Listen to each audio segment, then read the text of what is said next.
आज हम कर रहे हैं भगवत गीता अध्याय 2 श्लोक 2। वो क्षण जब पहली बार भगवान श्री कृष्ण ने मौन तोड़ा। सोचिए, भगवान खुद बोलते हैं और पहली बार उनके शब्द हैं अर्जुन के लिए, पर असल में ये शब्द केवल अर्जुन के लिए नहीं बल्कि हर उस इंसान के लिए है जो जीवन की किसी लड़ाई के सामने हार मान चुका है। तो आइए सुनते हैं श्री कृष्ण का पहला वचन जो हमें हमारी खोई हुई शक्ति याद दिलाता है। श्लोक 2 संस्कृत पाठ। श्री भगवानुवाच कुतस्त्व कश्मलमिदं विश्वे समुपस्थितम अनार्यजुष्म स्वर्गीयम कीर्ति क्रमर्जुन। भगवान श्री कृष्ण बोले, हे अर्जुन, तुम्हारे भीतर ये मोह, ये दुर्बलता कहां से आई? ये न तो आर्य पुरुषों के योग्य है, नहीं इससे स्वर्ग की प्राप्ति होती है, बल्कि ये तो अपयश देने वाली है। कुरुक्षेत्र का मैदान मौन था। अर्जुन का धनुष गांडीव हाथ से छूट चुका था। वो अपने ही भावनाओं में डूब चुके थे। भाई, गुरु, बंधु सबके प्रति मोह में बंधे श्री कृष्ण अब तक शांत थे, पर अब उन्होंने देखा कि ये मौन अर्जुन को और गहराई में ले जा रहा है। वे मुस्कुराए और बोले, अर्जुन, ये कमजोरी, ये मोह कहां से आया तेरे अंदर? उनके शब्दों में दया भी थी और झंझोड़ने की शक्ति भी। यही वो पल था जब श्री कृष्ण के शब्दों से अर्जुन का आत्मा जागने लगा। श्री कृष्ण यहाँ केवल अर्जुन को नहीं, हम सबको संबोधित करते हैं। वो कहते हैं, जो सही रास्ते पर चलता है उसके लिए भावनाओं की कमजोरी उचित नहीं।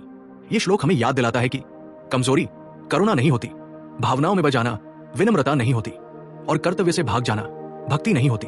भगवान कहते हैं, जो तू कर रहा है वो तेरे जैसे वीर के योग्य नहीं। ये सीधा झटका है आत्मा को, ताकि वो याद करे, मैं कौन हूं। आज के समय में भी यही होता है। जब हम किसी रिश्ते, परीक्षा, नौकरी या हानि से टूट जाते हैं तो कहते हैं, अब मुझसे नहीं होगा। पर यह मन की बात होती है, आत्मा की नहीं। आत्मा तो सदा मजबूत रहती है, बस उसे किसी कृष्ण की आवाज चाहिए जो कहे, ये तेरे जैसा नहीं है। श्री कृष्ण हमें सिखाते हैं, कमजोरी को सजाकर मत रखो, क्योंकि वह तुम्हारा सत्य नहीं, सिर्फ एक अस्थायी भ्रम है। ये श्लोक हमें भीतर से झकझोर देता है, क्योंकि इसमें प्रेम भी है और सत्य की कठोरता भी।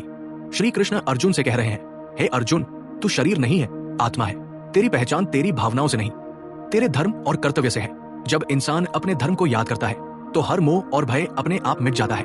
दोस्तों, इस श्लोक का संदेश बहुत गहरा है। जब भी जीवन में थकान या निराशा महसूस हो, खुद से पूछो, क्या ये मेरे योग्य है? अगर जवाब नहीं है तो समझो श्री कृष्ण तुम्हारे भीतर बोल रहे हैं। ये था अध्याय 2 का श्लोक 2, जहां श्री कृष्ण पहली बार अर्जुन से बोले और कहा, ये तेरे जैसा नहीं है।